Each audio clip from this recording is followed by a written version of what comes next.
सभी को नमस्कार। मैं सुनीता कुमारी, सहायक आचार्य हिंदी, राजकीय महिला महाविद्यालय झुंझुनू। पिछले वीडियो में हमने आचार्य हजारी प्रसाद द्विवेदी का परिचय एवं उनके निबंधों की सामान्य विशेषताएं पढ़ी थी। आज के वीडियो में हम आचार्य हजारी प्रसाद द्विवेदी द्वारा लिखित ललित निबंध कूटज की अंतर्वस्तु के बारे में पढ़ेंगे। आचार्य हजारी प्रसाद द्विवेदी ने कूटज निबंध में यद्यपि एक पादप विशेष का वर्णन किया है और उसे शिवालिक पर्वतमाला का ठिगना सा वृक्ष बताया है, परंतु उसके माध्यम से द्विवेदी जी ने जो विचार व्यक्त किए हैं उनको हम इस निबंध में पढ़ेंगे। सबसे पहले हम हिमालय का परिचय, फिर कूटज का परिचय, फिर कूटज का साहित्य में वर्णन, फिर कूटज की व्युत्पत्ति एवं अर्थ और कूटज से हमें क्या क्या प्रेरणा मिलती है उसके बारे में हम पढ़ेंगे। प्रस्तुत पाठ जो है उसमें भारतीय संस्कृति में असीम निष्ठा रखने वाले यहाँ के कण कण के उपासक हजारी प्रसाद द्विवेदी प्रकृति वंदना से इसे प्रारंभ करते हैं तथा कहते हैं कि वैसे तो सभी पर्वतों की सुंदरता निराली होती है, पर हिमालय का तो कहना ही क्या है। इसके एक और रत्नों की खान है। ऐसा प्रतीत होता है मानो हिमालय ने अपनी दोनों भुजाएं फैला रखी हों। एक और पर्वत श्रृंखलाओं से निकलता अरब सागर और दूसरी ओर बंगाल की खाड़ी का लहलाता समुद्र और दूसरी ओर लंबी शिवालिक श्रृंखला है।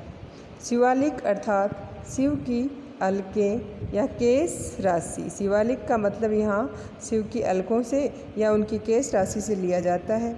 ऐसा माना जाता है कि हिमालय पर शंकर पार्वती सदा निवास करते हैं तथा शिव शंकर सदैव समाधि लगाए तपस्या में लीन रहते हैं। उन्हें स्वयं की सुध लेने की भी फुर्सत नहीं है, इसलिए उनकी जटाएं बढ़ गई हैं, सूखी, नीरस और कठोर हो गई हैं। बिल्कुल इस शिवालिक श्रृंखला की भांति हिमालय का पाद देश भी ऐसा ही है।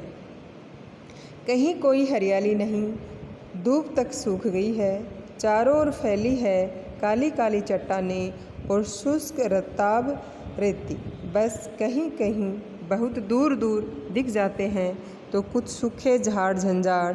यहाँ कि इन्हीं विशेषताओं के कारण इनको शिव के जटाजूट के निचले हिस्से का पर्याय नाम शिवालिक दे दिया गया है। लगता है कि यहाँ बस शिव जैसे अद्वितीय, कठिन, विषम परिस्थितियों को सह सकने वाले देवता ही रह सकते हैं। ऐसे देवता जो कठिन परिस्थितियों को सहन करते हैं वो ही रह सकते हैं। और यहाँ आश्चर्य की बात एक ये बताई है कि एक ठिगना सा वृक्ष भी यहाँ है, इन्हीं जटिल परिस्थितियों में जी रहा है। सिर्फ जी ही नहीं रहा वरन हंस हंस कर साहस से चट्टानों को भेद कर अपने लिए जीवन जल तलाश रहा है तथा हरा भरा बना रहकर दूसरों को किसी भी परिस्थिति में हार न मानने की प्रेरणा दे रहा है। कि एक छोटा सा ठिगना सा वृक्ष जो कूटज है वो विकट परिस्थितियों में यहाँ हरा भरा है और वो सभी लोगों को यही संदेश देता है कि जीवन में चाहे कैसे भी विषम परिस्थिति आ जाए, लेकिन मनुष्य को कभी हार नहीं माननी चाहिए।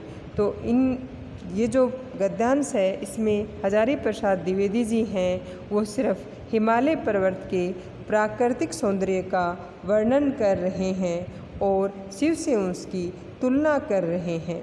इसमें लेखक हिमालय का वर्णन करते हुए कहते हैं कि हिमालय की दक्षिण दिशा में जो पहाड़ियाँ स्थित हैं उनके एक भाग को शिवालिक कहते हैं। फिर वे सोचते हैं कि आखिर शिवालिक का अर्थ क्या है।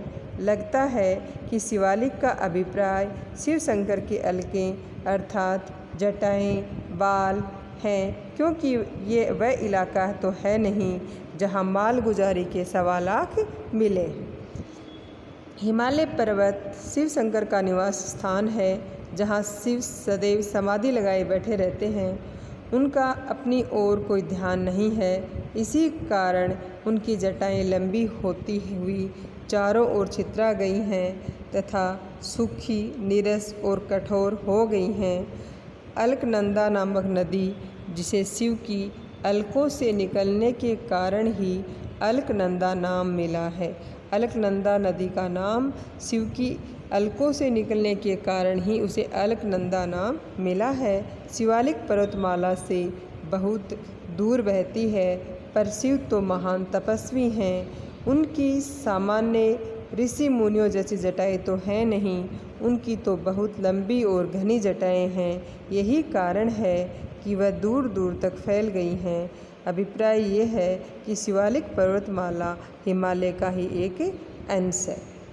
शिवालिक की पहाड़ियों में कहीं कोई छाया नहीं, मिट्टी नहीं, खाद नहीं, पानी तक नहीं, पर इस भयंकर गर्मी को सहकर, भूखे प्यासे रहकर भी जो वृक्ष शान से हरा भरा बना हुआ है, जी रहा है, उसकी जिजीविषा की प्रशंसा कैसे करें, क्या कहें।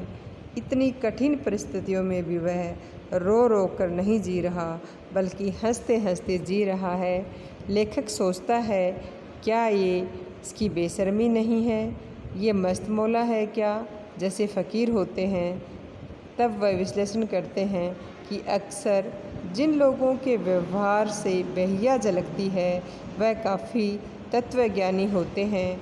उन्हें कुछ भी कहिए, वे हंसते रहते हैं। इन पर विरोधी बातों का, झूठे आरोपों का, अपशब्दों का कोई असर नहीं होता है।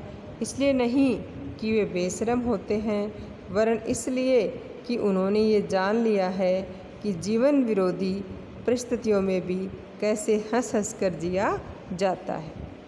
मान अपमान, ईर्ष्या द्वेष से वह काफ़ी ऊपर उठ चुके होते हैं। उनकी ज्ञान की जड़ें बहुत गहरी होती हैं। संभवतः कुटज भी ऐसा ही है, तभी तो वह चारों ओर फैली चट्टानों और रेती से भी, जहाँ जल का कहीं नामो निशान नहीं होता, अपना भोजन कहीं गहरे से खींच लाता है और जीवित बना रहता है। पानी के बिना पौधों का हरा भरा बने रहना तो बहुत ही कठिन है। तो ये इसमें बताया गया है कि वो एक ऐसा संदेश दे रहा है कि अपराज्य जीवन शक्ति के परिचय कुटज से हमें यही संदेश मिल रहा है कि मनुष्य को कभी भी विषम परिस्थितियों में भी हार नहीं माननी चाहिए।